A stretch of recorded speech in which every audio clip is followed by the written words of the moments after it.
Whispers of the Jade Fire, a reflection of unity and destiny, by Kateb Nuri Alim Shana. Gather close, reader. Let me tell you a tale spun from incense smoke and the hush of ancient drums, a tale not found in scrolls or history books, but etched in the wind and spirit of those who dared to believe.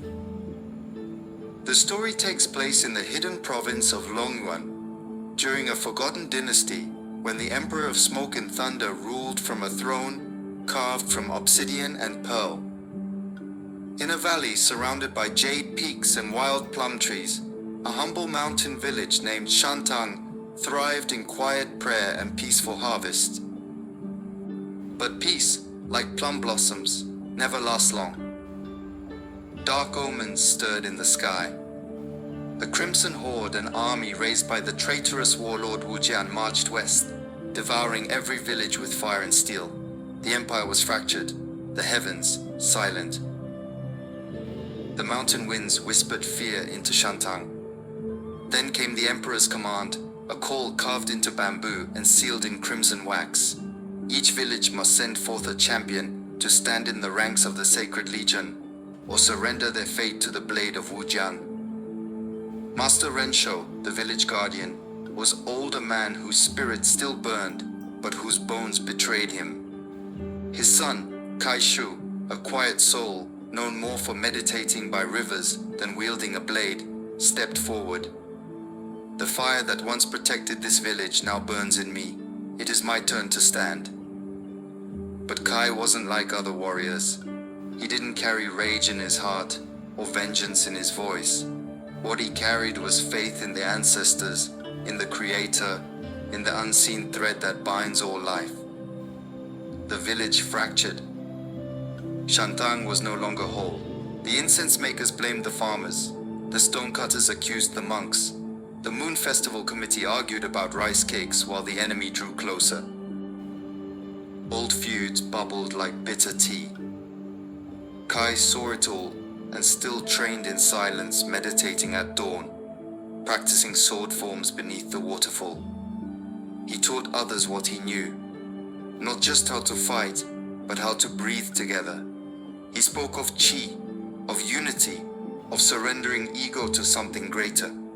They laughed, until the flaming kites came. Red, ash-filled sky, smoke. A scout arrived, burned, broken, breathless. Wu Jian's army is 2 days away. Villages east of here have fallen. Suddenly, the rice cake arguments didn't matter. The spirit of the mountain wakes. Kai stood on the old dragon shrine steps, holding the village bell.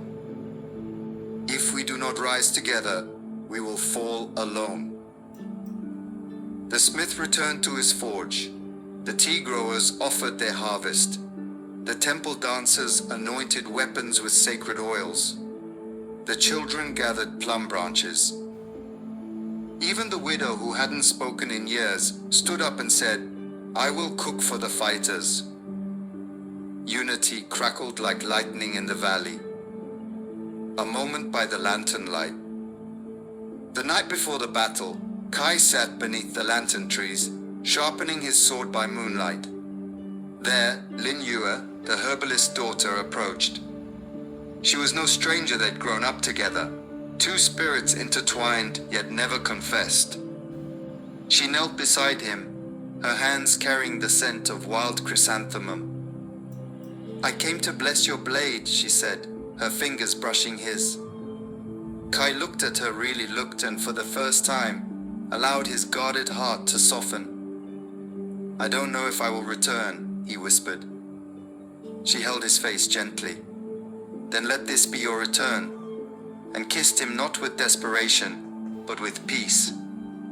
A prayer passed between them through closed eyes, not lust, not longing, but spiritual remembrance, as if their souls had known one another in another life.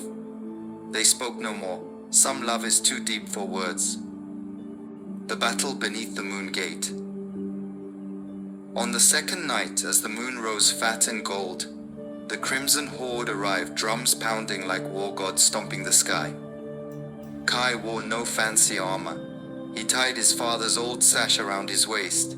kissed his mother's forehead, and said only, "Guard the inner flame."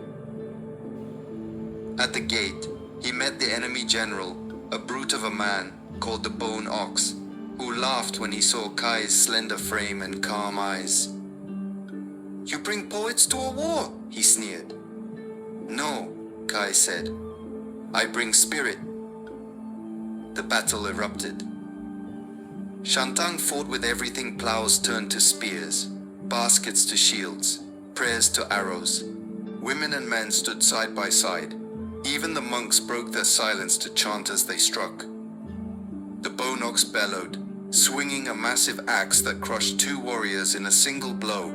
The villagers held the line, grunting, bleeding, screaming. One of Kai's closest brothers in arms, young Dasin, was sliced down before his eyes, and in that moment, Kai did not cry. He became still, like a mountain before an avalanche. Then he moved. Steel and spirit became one. The style he used, the lost form of the flowing wind, had not been seen in 100 years. He danced through death itself, slicing tendon and bone, shattering blades with sheer will. Each movement honored his ancestors, each parry a prayer, each breath guided by the Creator. At the heart of the battlefield, with fires around them and bodies strewn like leaves in a typhoon, Kai faced the Bone Ox. "You are a fool," growled the giant. Kai, bloodied and bruised, lifted his sword. "No," he whispered. "I am my father's fire, my mother's prayer, my village's hope. I am the storm they thought would never come." Their duel was a thunderclap in human form. Blades rang like temple bells, axes tore through shields, the ground trembled with every strike, and then silence. One final breath, one final step. Kai drove his blade upward through flesh, through armor, into the giant's blackened heart. The Bone Ox collapsed like a mountain breaking. The aftermath, rebuilding from ash. The villagers wept, for the fallen, for the lived, for the sacred fire that did not go out. Kai survived barely. When he woke, the healer whispered, "We thought we lost you." Kai smiled, weak but steady. "We were never lost. We were only waiting to remember who we are." And remember they did. Shantang became a place not just of history but of harmony. They built schools and shrines. They held councils, not arguments. They practiced the customs of respect. Tea ceremony for elders, lantern prayers for the departed, morning offerings to the Creator, and incense burning for unity. Kai and Lin Yue married in a spring festival under the very lantern trees where she had kissed him before the battle. Not for romance alone, but for spiritual partnership, a shared vow to protect the soul of their people. They taught their children the story not of war, but of how a quiet boy with prayer in his bones reminded them that unity was always their true weapon. And what about us? We too live in Shantang, just in modern form. We divide over differences, over who has more, who's right, who's pure. And while we divide, the Wujian forces of our age, greed, despair, violence, pride, march unchecked. But like Kai, we have a choice to rise, to gather, to believe in something higher, to fight not with hate, but with purpose. Every act of unity is a blade against darkness. Every time we feed someone, forgive someone, uplift someone, we reclaim our village. Final thought, let the spirit rise again. Kaisho's name may never appear in textbooks, but he lives in every soul brave enough to choose community over conflict. So light the lantern, sound the bell, burn the incense. The Creator is still walking with us, whispering through the mountains, through the winds, through the stillness inside our hearts. And who knows? You just might be the Kai your village has been waiting for. Written by Jade Kateb Nuri Alim Shona.